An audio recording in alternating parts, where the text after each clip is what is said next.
Hey, it's Niclas, and I'm sure most of you had the exact same reaction when the final reveal at the Game Awards was the announcement of Highguard. Main event is a shooter. Welcome to Highguard. That is our main event? A shooter as a main event is just, I don't know, man. Shooter is such a super difficult to be like fresh. I'm not moved, I'm sorry. That's honestly a really disappointing main event. Like, you had a new Divinity game, a new Mega Man game, a new Star Wars game, and your final reveal was a hero shooter? One that on first reveal looked really bland and generic as well? The memes wrote themselves, and even before the release, the game was labeled as Concord 2.0. Yet despite my own initial negative reaction, I felt like giving the game a try. I mean, as someone with many hours on CS2, Fortnite, Battlefield games, Overwatch, the finals, and Marvel Rivals, which was my most played game of 2025, I'm most certainly the target audience. Plus, the game is free to play. So let's see what Highguard is all about. After a lengthy tutorial, I was actually close to uninstalling the game pretty damn fast, as I literally couldn't get into a game. Like, twice there were apparently not enough players, and the other times the lobby just crashed before I could even get into it and brought me back to the title screen. But I eventually did get into some games, and surprisingly enough the mechanics were easy to learn and understand. At least I myself only needed like 2 games to get into the groove and flow and see how the game is meant to be played. 2 teams for free, 2 bases, 8 different characters with abilities to pick from, fighting over the key to break said bases. You then either attack or defend, as it plants like defuse bombs on the base's objectives, one of which is the Anchor Stone, which once it's destroyed, game over. Both teams have 100 HP, breaking them with a shield takes a 30 HP every time, destroying the A or B generators takes a 30 HP each, destroying the Anchor Stone like mentioned all 100 HP. You have limited respawns when attacking. If you fail to destroy one of the gens, your base actually ends up losing 30 HP. The system can lead to very varying matches. I've had games that were done in less than 10 minutes, I've had games go around 20 minutes, I've even had a game going 40 minutes already. The game can be played slowly and strategic, but also fast and aggressive. You have a 1-minute reinforcement time at round start, which honestly can be scrapped or reduced to 30 seconds, because all you can do is press E 5 times to reinforce walls, which takes like 20 seconds, and then you stand around and wait. I guess it's meant to otherwise strategize with your team. And then things are very straightforward. 2 minutes of gear up time, where you either farm Vespers to trade for gear, or you loot chests around the map to get it from there. Then another minute till the shield breaker spawns, and then 2 minutes of trying to use the shield breaker with potential overtime where respawns are locked.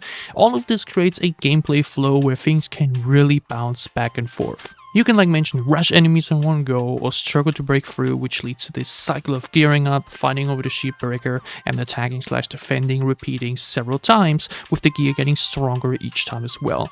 Overall, I think this entire premise and gameplay flow is honestly really fun and enjoyable. It combines a lot of mechanics from various shooters, farming resources and looting from Fortnite, destruction and reinforcing from Rainbow Six, different characters with abilities from Overwatch, and planning / defusing from Counter-Strike, and creates an FPS game that feels familiar, yet also different and personally interesting. I don't want to say fresh or new, because we've, like mentioned, seen all of these mechanics somewhere before, with the only thing being somewhat unique being the way the rating system and base breaking works. Like, Highguard isn't doing anything revolutionary. The game isn't setting new standards, it's not providing a never seen before idea or mechanic, and it doesn't need to be. The FPS genre has basically seen everything. It's a very oversaturated genre, which was like the main reason it being the final TGA reveal got so much criticism. Like, unless an FPS game is genre breaking or changing, it has no business being revealed last. And it's super difficult to deliver something new or fresh in a genre as oversaturated like first person shooters. Despite this oversaturation, it's not impossible to release a new FPS game that can still be fun and enjoyable to play. Nor should studios refrain themselves from creating a new FPS game just because there are so many already. And I thoroughly believe that Highguard is a fun and enjoyable game that can find a place and footing within this genre. The gunplay is great, the movement with the mount is really great, the character abilities feel impactful and matter, especially when you have to attack or defend a base, and the game's premise has already created a lot of really epic and sick moments. This right here was the last round I played while writing and finishing the script. Both teams are in 10 HP, whoever plants a shield breaker wins. My team nearly fumbles it, I kill the enemy while they plant a shield breaker. I proceed to rush to the enemy base, kill an enemy on the way there while barely surviving death to the good movement, and ultimately plant a shield breaker to clutch the game, winning my 20th round. You can have many awesome and epic moments like that. Like, seriously, if you enjoy the FPS genre, then I don't really see how one wouldn't enjoy this game. Obviously had some bad experiences already, like mentioned early struggles getting into games, several game crashes that force a PC restart, or just short, unfun games due to bad teammates. But that can happen with like every multiplayer game. As it stands, the positives are heavily overweighting the negatives, which we should definitely also talk about though, because till now I think I sounded like I only enjoyed this game, but I do got some criticism. And those aren't necessarily gameplay related, where most people's criticism lay. Personally, my biggest problems with Highguard so far is everything about the presentation and the state the game launched in. Like many others, including myself said, this game looks like the most generic hero shooter ever. The character designs, the overworld, everything looks very bland. Bland. Really bland. You don't need super fresh and unique art direction for the gameplay to be fun and enjoyable, but it doesn't change the fact that it adds so much to the overall vibe and enjoyment while playing. Again, gameplay ultimately matters the most, and here the game delivers in my opinion. But presentation is so important, and the game looks, unfortunately, really uninspired and boring. Like, why is Atticus their poster boy, bro? He looks so generic. My honestly biggest problem so far though is, like mentioned, the current state of the game, which feels super unfinished. Like, they had this massive TGA reveal that didn't drop any news till like days before release, and then they dropped the game with one 3v3 game mode. Well, I'll be damned, they added a temporary 5v5 mode before I could finish editing this video. That's it. And not just that, where's the player profile? All-time statistics, match history, in-game stats tab.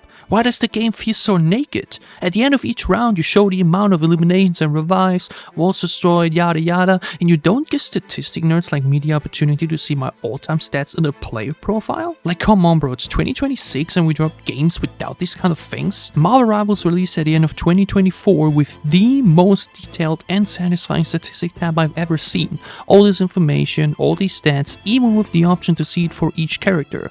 How do we drop this game without even like basic all-time stats like games played, how many won, how many lost? Like, I don't get it. As it stands right now, Highguard feels like it dropped its beta.